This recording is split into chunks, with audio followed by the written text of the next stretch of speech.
বিসমিল্লাহির রহমানির রহিম। আসসালামু আলাইকুম ডিয়ার ভিউয়ার্স, আশা করছি সবাই ভালো আছেন, সুস্থ আছেন। আলহামদুলিল্লাহ আমিও ভালো আছি। আজকে আপনাদের জন্য অনেক মজাদার একটি রেসিপি নিয়ে হাজির হয়েছি, আশা করছি ভালো লাগবে। তো ভিডিওটি সম্পূর্ণ দেখতে থাকুন। আমি আজকে বিরিয়ানি রান্না করব আর কি, আম্মু রান্না করবে। তো আম্মুর হাতের মজাদার এই বিরিয়ানি রেসিপিটি আশা করছি আপনাদের কাছে খুবই ভালো লাগবে এইভাবে রান্না করলে। তো প্রথমে হচ্ছে আমরা ১ কেজির থেকে একটু বেশি পরিমাণে মাংস নিয়েছি। এখানে দেখতে পাচ্ছেন বিভিন্ন ধরনের মশলা আছে। আর মাংসগুলোকে খুব সুন্দর করে আপনারা কেটে নিবেন, তারপর হচ্ছে ধুয়ে নিবেন ভালোভাবে। একটু বড় বড় করেই রাখার চেষ্টা করবেন, বিরিয়ানির মাংসটা হচ্ছে একটু বড় খেতেই ভালো লাগে, কাচ্চির মতন করে। তো এখন হচ্ছে এখানে দিয়ে দেওয়া হলো পেঁয়াজ বাটা, আদা ও রসুন বাটা।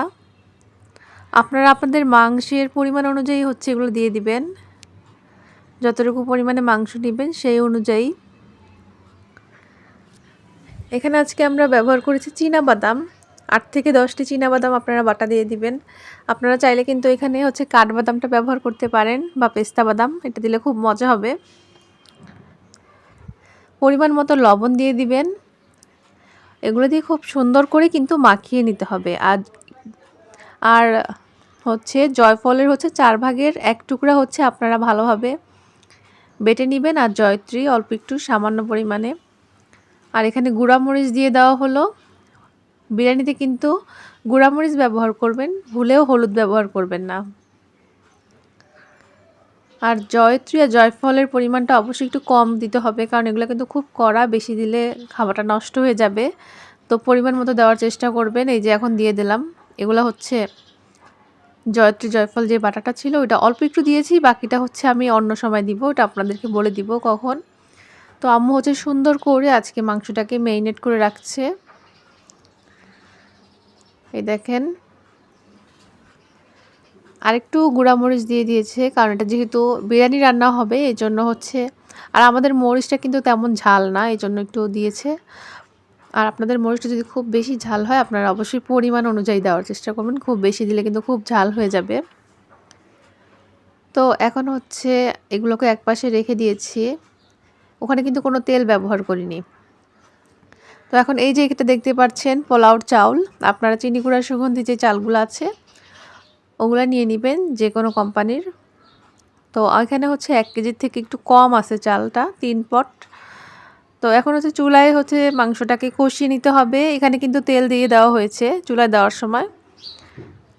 তো এখন এটাকে খুব সুন্দরভাবে কষিয়ে নিতে হবে, কিন্তু কোনো পানি ব্যবহার করবেন না, পানি নিজে থেকেই হচ্ছে পানি বের হবে। ভালোভাবে নেড়ে দিবেন। এটা কিন্তু প্রেসার কুকারে রান্না করা হবে, মাংসটা আলাদাভাবে। তো এটা প্রেসার কুকারের নিচের পার্টটা, নিচের অংশটা দিয়ে হচ্ছে রান্না করা হচ্ছে আলাদাভাবে, আর কোথাও কষাবো না।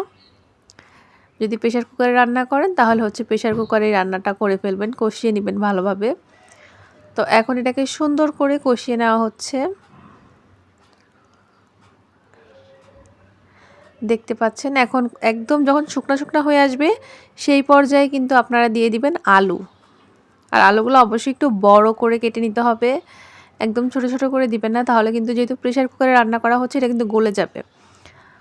আর চালটাকে আলাদাভাবে ধুয়ে সুন্দর করে ঝরিয়ে রেখেছি। আরেকটা হচ্ছে কথা, সেটা হচ্ছে প্রেসার কুকারে কখনো তেজপাতা দিতে যাবেন না, তেজপাতা ব্যবহার করলে কিন্তু সিটি আটকে যাবে আর দুর্ঘটনা ঘটার সম্ভাবনা থাকে। তো আমাদের প্রেসার কুকারে হচ্ছে 2টা সিটি আসলে আমরা নামিয়ে ফেলি, কারণ আল্লাহর রহমতে মাংসটা একদম ভালোভাবে সিদ্ধ হয়ে যায়। তো আপনাদের প্রেসার কুকারের সাইজ অনুযায়ী, মাংসের পরিমাণ অনুযায়ী আপনারা হচ্ছে কয়টা সিটি দিবেন সেটা বুঝে শুনে দিবেন। এখানে 2টা সিটি দিলেই হয়ে গিয়েছিল, আমাদের প্রেসার কুকারটা একটু বড়। তো আলাদাভাবে কিন্তু আমরা হচ্ছে বিরিয়ানিটা রান্না করব অন্য আরেকটা হাঁড়িতে। এখন হচ্ছে অন্য একটা হাঁড়িতে ভালোভাবে পেঁয়াজগুলোকে ভেজে নিচ্ছি। মানে বেরেস্তা কিন্তু করব না, একটু হালকা যখন ভাজা হয়ে যাবে সেই পর্যায়ে আপনারা আগের থেকে যে চালটা ধুয়ে পানি ঝরিয়ে রাখবেন একটা ঝাঁঝরের ভিতরে, ওখান থেকে হচ্ছে চালটাকে নিয়ে দিয়ে দিবেন। এখন এই যে আম্মু এখানে সুন্দর করে এখন ওই যে মশলাগুলো রেখে দিয়েছিল অল্প অল্প করে, সামান্য পরিমাণে একটু আদা রেখে দিয়েছিল, একটু জয়ত্রী জয়ফল বাটা রেখে দিয়েছিল, সেগুলো এখন দিয়ে দিবে। এই যে দেখেন, কারণ এই সময় দিলে কিন্তু হচ্ছে অনেক সুন্দর একটা ফ্লেভার বের হয়, মাংসটা তো দিলেনই, কিন্তু এখানেও একটু দিবেন। এই দেখেন আমাদের মাংসটা কিন্তু কমপ্লিট রান্না করা, আলহামদুলিল্লাহ। অনেক সুন্দর একটা স্মেল আসতেছিল। এটা কিন্তু আপনারা মাংসটা অবশ্যই আলাদাভাবে রান্না করে নেবেন। আর পোলাওর জন্য চালটা অবশ্যই আলাদাভাবে রান্না করতে হবে। আর দেখেন যখন পোলাওটা মোটামুটি ভাজা হয়ে যাবে চালটা, তখন কিন্তু আপনারা মাংসটা দিয়ে দিবেন। আমি এখানে সালাদ রেডি করে নিয়েছিলাম। আর পোলাও যেভাবে রান্না করেন ওভাবে হচ্ছে আপনারা পরিমাণ মতো পানিটা দিয়ে রান্নাটা করে ফেলবেন।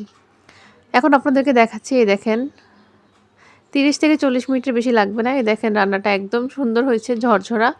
ধোয়ার জন্য আসলে দেখা যাচ্ছে না, কিন্তু অনেক সুন্দর একটা স্মেল আসতেছিল। নামানোর 5 মিনিট আগে আপনারা কেওড়া জল দিয়ে দিবেন। তো আমি এখন প্লেটে আপনাদেরকে পরিবেশন করে দেখাচ্ছি। এখানে আমি হচ্ছে সালাদ দিয়ে দিয়েছি, আর প্রচুর গরম, সাথে একটা হাফ বয়েল ডিম নিয়েছিলাম। আমার কাছে ডিম খেতে খুবই ভালো লাগে, আপনারা চাইলে ডিম খেতে পারেন। আর শশা সেদিন বাসায় ছিল না, এই জন্য শশাটা নাই। আমি টমেটো আর গাজর দিয়ে পরিবেশন করেছি। আপনারা কিন্তু এইভাবে অবশ্যই বাসায় রান্না করবেন। গরুর মাংস হোক বা খাসির মাংস হোক, যে কোনো মাংস দিয়ে কিন্তু এভাবে রান্না করে ট্রাই করতে পারেন। আর অবশ্যই কমেন্টের মাধ্যমে জানাবেন যে কেমন হয়েছিল। এটা কিন্তু আলহামদুলিল্লাহ অনেক বেশি মজা হবে, অনেক বেশি মজা হবে এইভাবে রান্না করলে। তো রান্নাটা খুবই মজা ছিল। আর আমি গরম গরম নিয়ে বসছিলাম, এত গরম আসলে হাত দিয়ে ধরতে পারতেছিলাম না। তো ভিডিওটি কেমন লাগলো কমেন্টের মাধ্যমে জানাবেন। কে কোথা থেকে দেখছেন আমার ভিডিওটি সেটিও কিন্তু জানাতে ভুলবেন না। আপনাদের সাথে বিভিন্ন সময় বিভিন্ন ধরনের ভিডিও শেয়ার করি, কেমন লাগলো অবশ্যই জানাবেন। ভিডিওটি ভালো লাগলে লাইক করবেন। ধন্যবাদ সবাইকে।